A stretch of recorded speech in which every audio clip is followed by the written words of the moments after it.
चलिए बढ़ते हैं आगे। अब बात करेंगे फसल खरीद की। हरियाणा में रबी खरीद सीजन 2026-27 के अंतर्गत प्रदेश भर की मंडियों और खरीद केंद्रों में सफलतापूर्वक सरसों और गेहूं की खरीद की जा रही है। पिछले वर्ष की तुलना में इस वर्ष रबी खरीद 2026-27 के दौरान 12 अप्रैल तक लगभग 39.65 लाख मीट्रिक टन गेहूं की आवक हो चुकी है और लगभग 2.44 लाख किसानों की 30.90 लाख मीट्रिक टन गेहूं के लिए बायोमेट्रिक सत्यापन हो चुका है। 10.92 लाख मीट्रिक टन गेहूं की खरीद की जा चुकी है और लगभग 188 करोड़ की राशि किसानों के बैंक खाते से सीधे तौर पर स्थानांतरित हो चुकी है। विभाग के प्रवक्ता ने बताया कि राज्य में रबी खरीद सीजन 2026-27 के दौरान सरसों की खरीद 28 मार्च 2026 तक, गेहूं की खरीद 1 अप्रैल से प्रारंभ हो चुकी है। भारत सरकार द्वारा सरसों एवं गेहूं के न्यूनतम समर्थन मूल्य क्रमशः 6,200 और 2,585 रुपये प्रति क्विंटल निर्धारित किए गए हैं। सरसों के लिए 112 मंडियों में खरीद केंद्रों में मंडियां और खरीद केंद्र हैं। गेहूं की खरीद के लिए 416 मंडियां और खरीद केंद्र के अलावा 264 अतिरिक्त खरीद स्थल भी खोले गए हैं। राज्य में सरसों की खरीद हैफेड और गेहूं की खरीद खाद्य नागरिक आपूर्ति एवं उपभोक्ता मामले के विभाग, HAFED, Haryana warehousing corporation और भारतीय खाद्य निगम द्वारा की जा रही है।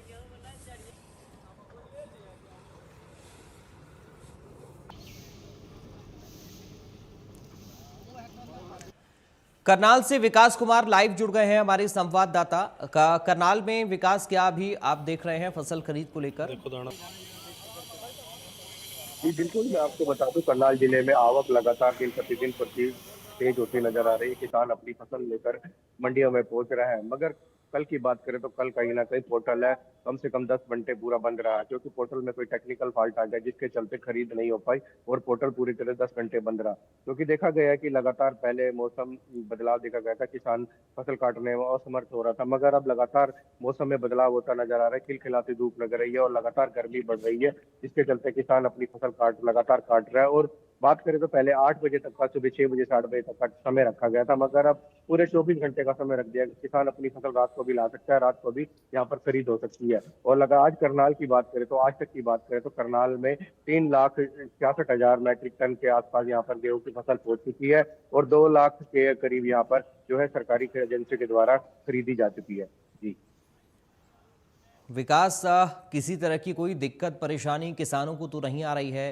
किस तरह की कोई तकनीकी समस्या हो या फिर एंट्री को लेकर जिस तरीके से सवाल कुछ दिन पहले उठे भी थे किसानों की तरफ से, अभी वहां पर आप कैसे देख रहे हैं इस पूरी प्रक्रिया को? क्या ये सरल और पारदर्शी है किसानों के लिहाज से? बिल्कुल पारदर्शी तो हो रही है, मगर कहीं ना कहीं अंधेरे के समय कहीं ना कहीं किसानों के साथ फिर एक बार धोखा होने जा रहा है।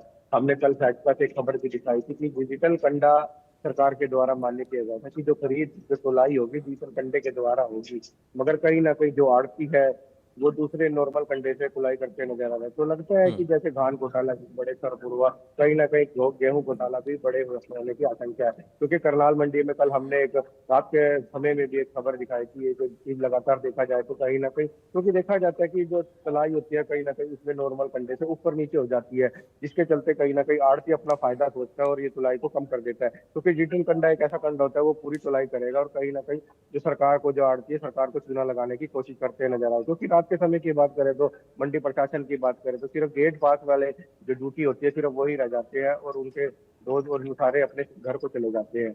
मगर फिर भी देखा गया है कि जो यहाँ पर 2 जगह से हमने वीडियो करी जिसके चलते कहीं ना कहीं जो तुलाई है वो नॉर्मल कंडे से हो जाएगी और कहीं ना कहीं सरकार को चूना लगाने की आपकी। ठीक है विकास, आप बने रहेगा हमारे साथ। पलवल से ऋषि भारद्वाज भी जुड़ गए हैं। ऋषि, पलवल में क्या इंतजाम, क्या व्यवस्था? जी बिल्कुल विकास जी, मैं बताना चाहूंगा जिस तरह से लगातार सरकार के आदेश पर जो मंडियों में खरीद शुरू है और 1 अप्रैल से पलवल जिले की तमाम मंडियों में खरीद सुचारू रूप से चल रही है। और बात करें खरीद की तो अब तक लगभग 15,000 क्विंटल की खरीद की जा चुकी है पलवल जिले की मंडियों में। और अराइवल की बात करें जो मंडियों में अनाज पहुंचा, लगभग 22 लाख के लगभग क्विंटल अनाज मंडी के अंदर पहुंच चुका है। और जो गेट पास है लगभग 15,000 के लगभग गेट पास मतलब काटे जा चुके हैं। तो इस तरह से तमाम इंतजाम जो सरकार ने किए थे उसको सफल बनाने के लिए जिला प्रशासन ने पूरी तैयारी की, क्योंकि कुछ दिन तक 2-3 दिन तक जो बायोमेट्रिक मशीन है, उसमें अंगूठे के निशान लगाने में किसानों को काफी कठिनाई हो रही थी, लेकिन इसकी मशीनों की संख्या लगातार बढ़ा दी गई है। हर मंडी के अंदर 6 से 10 मशीनें रखी गई हैं ताकि किसानों को बायोमेट्रिक मशीन में अंगूठा लगाने में कोई दिक्कत ना हो। तो इस तरह से लगातार जो मंडियों में खरीद सुचारू से चल रही है। तो इससे सरकार ने जो आदेश दिए थे, यहाँ पलवल जिले की मंडियों में जो प्रशासनिक अधिकारी थे वो यहाँ पर आए थे। अतिरिक्त जो मुख्य सचिव है सुधीर राजपाल, वो मंडियों में पहुंचे, उन्होंने मंडियों का दौरा किया था और सभी किसानों से भी बात की थी।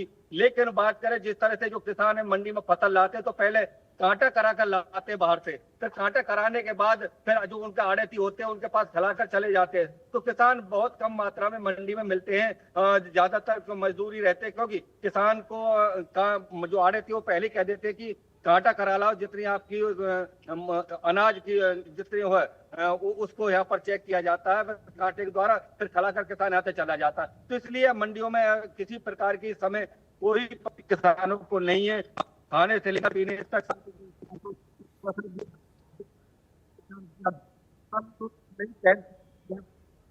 चलिए, बहुत शुक्रिया आपका ऋषि, जानकारी और इस पूरी बातचीत।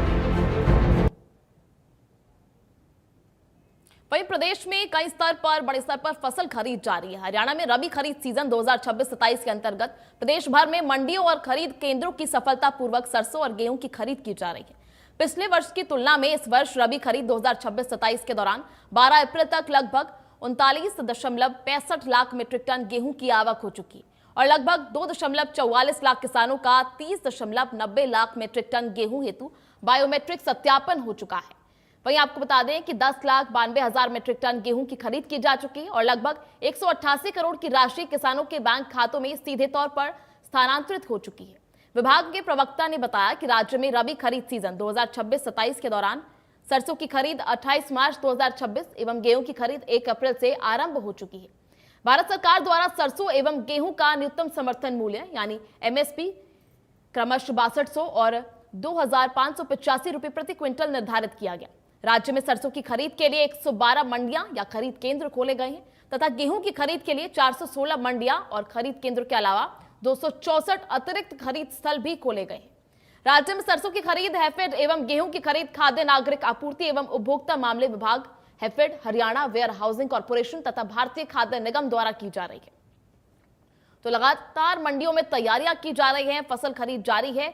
आपको बता दें कि कई बड़े स्तर पर गेहूं की और सरसों की खरीद की जा चुकी है और इसी के साथ अब तक करीब 10,92,000 मीट्रिक टन फसल खरीदी की जा चुकी है। मंडियों में फसलों की सरकारी खरीद जारी है। किसानों की व्यवस्थाओं पर लगातार ध्यान दिया जा रहा है।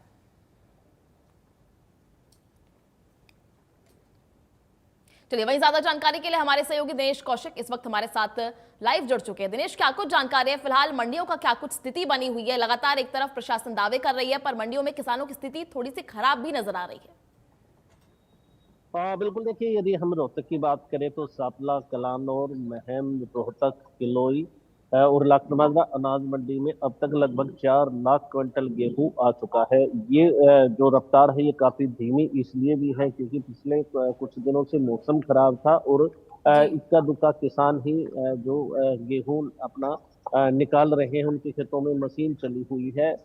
लेकिन अभी अगर एक हफ्ते तक मौसम बिल्कुल साफ रहा तो जो मंडियों पर काफी दबाव पड़ पाएगा। तो इस वक्त हम रोहतक अनाज मंडी में खड़े हैं। आप देख सकते हैं कि गेहूं के ढेर यहाँ पर जरूर लगे हुए हैं लेकिन भीड़ कम है। भीड़ का जो कारण मैंने बताया कि मौसम खराब होने के चलते इक्का दुक्का किसान ही गेहूं जो है अपना निकाल रहे हैं। साथ में जो बारदाना है वो भी आड़तियों को दिया गया है और साथ साथ जो है बारदाने में गेहूं को लोड किया जा रहा है और उठान भी हो रहा है। करीबन 1 लाख क्विंटल के करीब अभी तक उठान हो चुका है।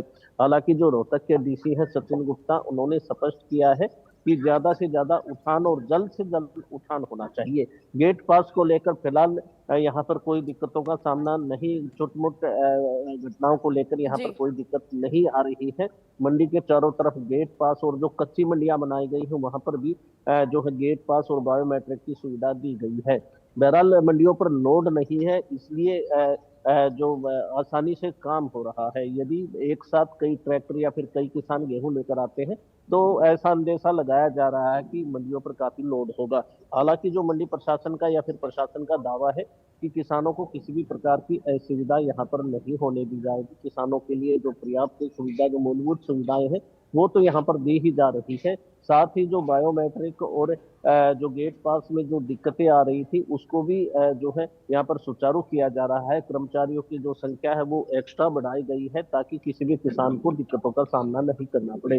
हालांकि किसानों को 5 से 10 मिनट का इंतजार जरूर करना पड़ता है क्योंकि ट्रैक्टर नंबर दिखाने जरूरी है और बायोमेट्रिक होना जरूरी है। फिलहाल जो है रोहतक की बात करें तो राहत यहाँ पर जरूर है, लेकिन जो सापला अनाज मंडी है उसमें ज्यादा जो संख्या है किसानों की वो ज्यादा बढ़ रही है, वहां पर थोड़ी बहुत दिक्कतें आ रही है।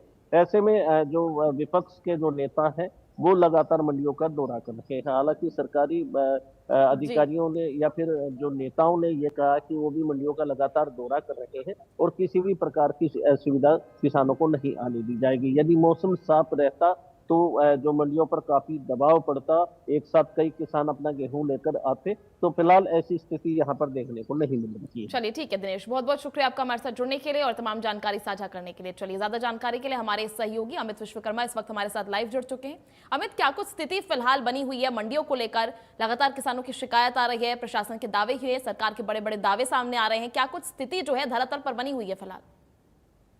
जी, आपको बता दें कि जिस तरह से कल कुछ समय के लिए करीब 2 घंटा जिस तरह से पोर्टल बंद हुआ था, उसके बाद तमाम मंडियों में, रेवाड़ी नहीं हरियाणा की तमाम मंडियों में किसानों की संख्या एकदम जाम जैसी स्थिति बनी थी। उसके चलते कहने की पैनिक भी हुआ था और तमाम तरह के सवाल भी उठाए गए थे। लेकिन ये एक टेक्निकल इश्यू था, इसके बाद उसको दुरुस्त भी कर दिया गया। उसका असर आज हमने सुबह यहाँ पर मंडी में देखा है कि जो भी ट्रैक्टर जो किसान अपने ट्रैक्टर लेकर पहुंचे, तुरंत उसका गेट पास जारी किया जा रहा है और वो मंडी में सीधे एंट्री कर रहे हैं। रेवाड़ी की बात करें तो रेवाड़ी नई अनाज मंडी, बावल और कोसली 3 जगह खरीद चल रही है और रेवाड़ी सबसे बड़ी मंडी है अनाज मंडी। यहाँ पर 2 गेट बनाए गए हैं जिसमें जो किसान है वो सीधा अपनी उपज लेकर आता है और पहले जो गेट पर पास देते समय उनको जो बायोमेट्रिक है वो कराते हैं और जो ट्रैक्टर की जो डिटेल्स है वो लेते हैं। और पूरी तरह से इस बार 16 कर्मचारियों को एक्स्ट्रा लगाया गया है ताकि किसानों को किसी तरह की परेशानी ना आए। मकसद यही था कि जिस तरह से लंबी लंबी किसानों की लाइनें लगती है उनको ज्यादा वेट ना करना पड़े, इसके चलते जो कर्मचारियों की वो संख्या वो बढ़ाई गई और अब कहीं ना कहीं व्यवस्था दुरुस्त कही जा सकती है, सुचारू कही जा सकती है। क्योंकि पिछले दिनों हमने लगातार देखा था जिस तरह से जो वेस्टर्न डिस्टर्बेंस था, पश्चिमी विक्षोभ था, उसके चलते मौसम खराब हुआ, बारिश, ओलावृष्टि, अंदर तमाम तरह की चीजें देखने को मिली। उसके चलते किसानों की जो उपज थी, सरसों या फिर गेहूं भीग गई थी, उससे भीगी होने के चलते वो उसकी खरीद नहीं हो पा रही थी। लेकिन अब व्यवस्थाओं में सुधार हुआ है, मौसम ठीक हुआ है, अब कहीं ना कहीं जाकर अब दोबारा से एक प्रोसेस शुरू हो गया और किसान लगातार काफी संख्या से मौसम ठीक हुआ, अब भारी संख्या में किसान अपनी उपज को लेकर मंडियों में पहुंच रहे हैं और लगातार रेवाड़ी में अभी तक यदि सरसों की बात करें 2000 क्विंटल सरसों की खरीद हो चुकी है, वहीं यदि गेहूं की बात करें करीब 10,000 क्विंटल गेहूं की भी खरीद हो चुकी है। लेकिन किसानों के लिए सबसे बड़ी राहत की बात है कि जो कि सरसों के लिए एमएसपी निर्धारित किया गया है सरकार की ओर से, उससे कहीं ज्यादा कीमत उनको अपनी सरसों की मिल रही है और 67 से लेकर 7,000 तक उनकी सरसों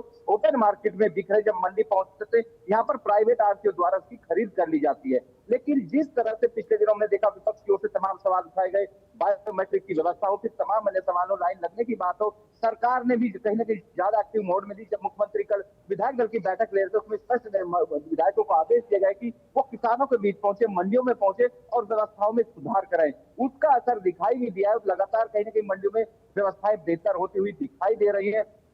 लेकिन बड़ा सवाल ये है कि मौसम कुदरती मारत से आगे कुछ कहा नहीं जा सकता, लेकिन मंडियों में पहले के मुकाबले हालात जरूर सुधरे और किसानों की जो उपज है वो भी कहीं ना कहीं आसानी से अपनी उपज बेचने के बाद अपने घर जा रहे हैं। ऐसे में कहीं कहीं विपक्ष का काम है सवाल उठाने, उठाएगा जरूर, उठाने भी होते हैं, लेकिन वहीं सरकार भी एक्टिव मोड में दिखाई दे रही है क्योंकि कहीं ना कहीं किसान हरियाणा कहीं ना किसान कृषि आधारित प्रदेश है, कहीं ना कहीं किसानों का जो मसला होता है वो बड़ा मसला बन जाता है। सरकार चाहते है विपक्ष को कोई मसला ना मिले, ऐसे में कहीं ना कहीं सरकार के मंत्रियों, मुख्यमंत्री खुद एक्टिव मोड में लगातार बैठकों का दौर चलता है। कल भी तमाम मंत्री हो या विधायक उनको आदेश दिए गए कि मंडियों में पहुंचे किसानों को जो भी दिक्कतें आती है उनको दूर कराएं। ऐसे में लगातार सरकार का और प्रशासन, रेवाड़ी डीसी लगातार कल मीटिंग देते हमने देखे, उनका यही कहना था कि किसी भी तरह की यदि कोई कोताही मंडी में पाई जाती है तो सीधे तौर पर कार्रवाई की जाएगी। क्योंकि अमूमन हमने देखा था कि मसला रहता है उठान को लेकर, बारदाना नहीं पहुंचता, कई बार इस तरह की दिक्कतें आती हैं। ऐसे में अब बारदाना भी आ गया, तो उठान प्रक्रिया भी लगातार सुचारू रूप से चल रही है, ताकि जो किसान यहाँ पर पहुंचे उनको वेट ना करना पड़े, मंडी में भीड़ भाड़ जैसी स्थिति ना बने। ऐसे में तमाम चलिए। चीजों को देखते हुए तमाम ठीक है, अमित। व्यवस्थाएं की गई है। ठीक है अमित, बहुत बहुत शुक्रिया आपका हमारे साथ जुड़ने के लिए और तमाम जानकारी साझा करने के लिए। चलिए खबरों में आगे बढ़ेंगे, बात करेंगे बड़ी खबर, बड़ी जानकारी इस वक्त आपको दे रहे हैं, जहां करनाल पहुंचे हैं केंद्रीय मंत्री मनोहर लाल खट्टर। बड़ी जानकारी, डॉक्टर भीमराव अंबेडकर की प्रतिमा पर पुष्प अर्पित किए। थोड़ी देर में पंचायत भवन में मीटिंग होगी, उस मीटिंग में भी शामिल होंगे केंद्रीय मंत्री। तो केंद्रीय मंत्री मनोहर लाल खट्टर करनाल पहुंच चुके हैं। इस दौरान डॉक्टर भीमराव अंबेडकर की जयंती आज,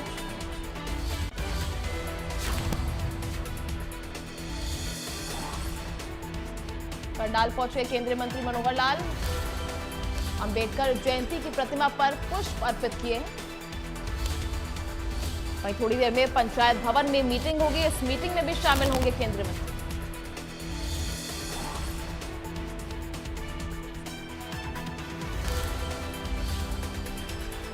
तो ये तस्वीर आपको दिखा रहे हैं, डॉक्टर भीमराव अंबेडकर की मूर्ति पर पुष्प अर्पित किए। इसके बाद थोड़ी देर में पंचायत भवन में मीटिंग में शामिल होंगे।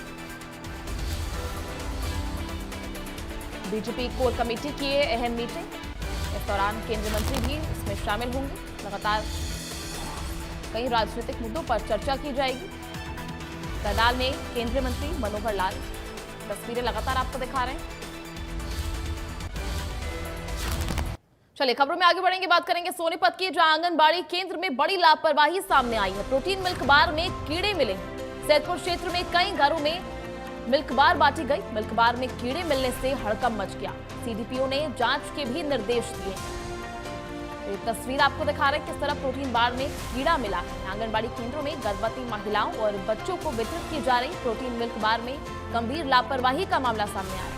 सैदपुर क्षेत्र में कई घरों में ये मिल्क बार बांटी गई, जिसमें एक पैकेट को खोलने पर उसमें कीड़ा मिलने से हड़कंप मच गया।